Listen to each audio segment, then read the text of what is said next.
Triple S point में आपका बहुत बहुत स्वागत है। और जो भी सुबह हमारे लिए आती है, हमारे जीवन में नए अवसर और नई भावनाएं, नए जुनून लेकर आती है, उसी के साथ हमें हमारे लक्ष्य के लिए आगे बढ़ना चाहिए।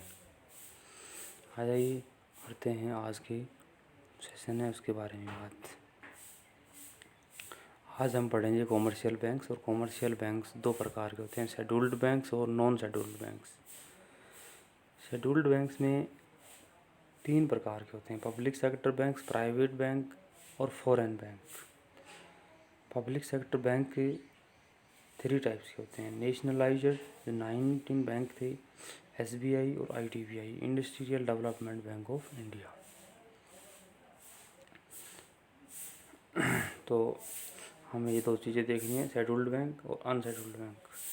ये इन दोनों में डिफरेंस क्या है। शेड्यूल्ड बैंक जो है वो आरबीआई की दूसरी सूची में रिकॉर्डेड हैं, लिखित में हैं। आरबीआई की दूसरी सूची में दूसरे वो सारे बैंक जो आरबीआई एक्ट 1934 की दूसरी सूची में रजिस्टर हैं, शेड्यूल्ड बैंक कहलाते हैं। और जो बैंक आरबीआई की दूसरी सूची में आरबीआई एक्ट 1934 की दूसरी सूची में रजिस्टर नहीं है, वो नॉन शेड्यूल्ड बैंक कहलाते हैं। शेड्यूल्ड बैंक थ्री टाइप्स के होते हैं, public sector bank, private bank और foreign bank. Public sector bank three प्रकार के, नेशनलाइज्ड, एसबीआई और IDBI, industrial development bank of India. तो इस प्रकार ये चार्ट है। आइए चलते हैं नेक्स्ट स्लाइड पे। SBI merged with its associates and BMP. जो एसबीआई जो है वो मर्ज हुआ अपने साथ सहयोगी बैंकों के साथ। और एक महिला बैंक भी था, भारतीय महिला बैंक, वो भी मर्ज हुआ 1 अप्रैल 2017। 1 अप्रैल 2017 को वो भारतीय स्टेट बैंक में मर्ज हुए। अब मर्ज होने वाले बैंक कौन कौन से हैं, एक तो सबसे मेन इम्पोर्टेंट बैंक है वो भारतीय महिला बैंक। भारतीय महिला बैंक है state bank of Patiala, state bank of Bikaner and Jaipur, state bank of Hyderabad, state bank of Mysore, state bank of Travancore. ये बैंक्स हैं जिनका एसबीआई में मर्ज हुआ 1 अप्रैल 2017 को। ये डेट हमें ध्यान रखनी है। यहाँ पे लिखें शेड्यूल्ड बैंक, पब्लिक बैंक और private bank. Scheduled bank, scheduled bank क्या होते हैं देखिए, all these banks which are registered under second scheduled of RBI act 1934। वो सभी बैंक जो आरबीआई एक्ट 1934 की दूसरी अनुसूची में रजिस्टर हैं, शेड्यूल्ड बैंक कहलाते हैं। Public sector bank, public sector banks क्या होते हैं आइए देखते हैं। All those banks in which government share more than और इक्वल टू 51%। वो सारे बैंक जिसमें सरकार का हिस्सा 51% या उससे ज़्यादा होता है, पब्लिक बैंक्स कहलाते हैं। आइए थर्ड नंबर है private banks. All those bank in which government shares is less than 51%। वो सारे बैंक जिसमें सरकार का हिस्सा 51% से कम होता है, वो प्राइवेट बैंक कहलाते हैं।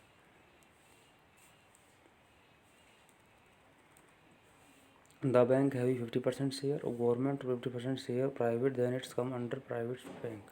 अगर 51% से कम, चाहे वो 50% हो, अगर उससे कम शेयर गवर्नमेंट के पास है, 50% शेयर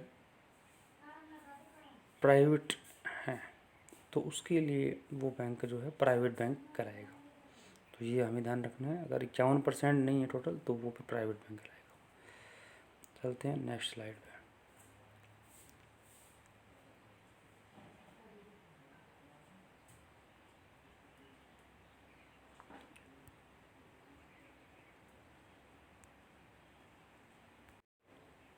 फॉरेन बैंक्स विदेशी banks, all those banks which have their headquarters outside India but have their branches inside India.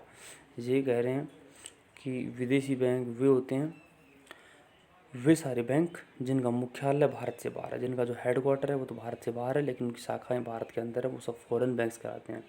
जैसे एग्जांपल के तौर पर है Hong Kong and Shanghai banking corporation, headquarter है इसका लंदन में। जो Hong Kong and Shanghai banking corporation है इसका हेडक्वार्टर कहाँ है? लंदन में है।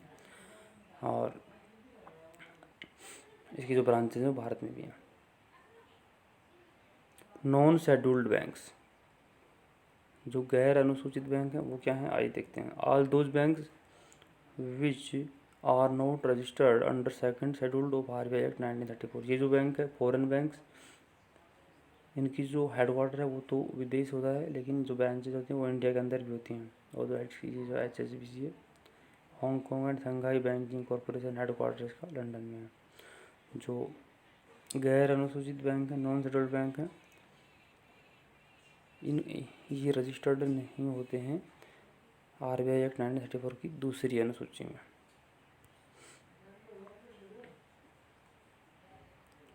NABARD, national bank for agriculture and rural development, ये नाबार्ड का फुल फॉर्म है। इसे ध्यान रखें, नाबार्ड का full form exam of you से बहुत इंपॉर्टेंट है, ये पूछा जा सकता है नाबार्ड का full form.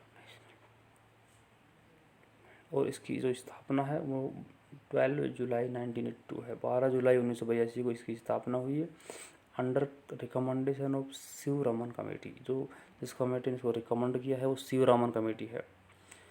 Form during 6th 5 year plan, और जिस ईयर में इसका जो प्लान बना है वो 6th 5 ईयर, छठी पंचवर्षीय योजना में इसका प्लान बना है।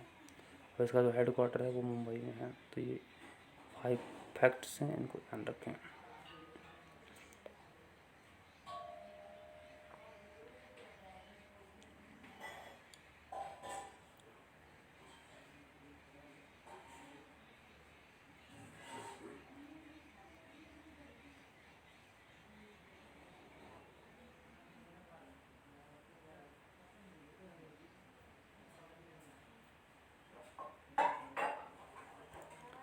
From 1983 onward it has loan regulated by NABARD.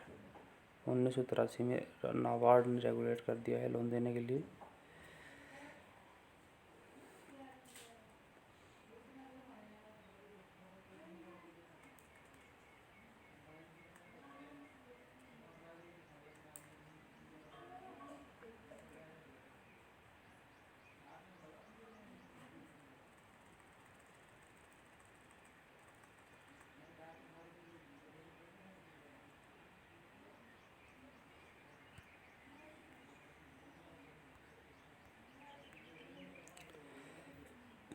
यहाँ RRB के बारे में कुछ डिटेल्स लिखी हुई हैं, लेकिन डिटेल है जो कंप्लीट नहीं है, इसलिए हम थोड़ा सा इसके बारे में बता देते हैं क्या लिखा हुआ है। ये जो RRBs हैं इनका जो रेगुलेट है वो कौन करता है? नाबार्ड करता है 1983 के बाद। RRB 3 सेक्टर्स कंट्रीब्यूट, 3 क्षेत्रों में इसका योगदान है। जो RRB जो बनते हैं वो 3 सेक्टर से बनते हैं। केंद्र सरकार है जो 50% शेयर करती है, पैसा देती है, और 15% जो स्टेट गवर्नमेंट देती है, और 35% जो भी बैंक इसके ऊपर इसको रेगुलेट करेगा, मतलब जो कंट्रोल करेगा, वो 35% इसमें शेयर करेगा। तो ये RRB के बारे में था थोड़ा सा, लेकिन कंप्लीट डिटेल नहीं है, इसके लिए हम दोबारा देखेंगे। आज की वीडियो में इतना ही। थैंक्स फॉर वॉचिंग, देखने के लिए बहुत बहुत धन्यवाद। और चैनल को सब्सक्राइब एंड लाइक और शेयर करें। बहुत बहुत धन्यवाद।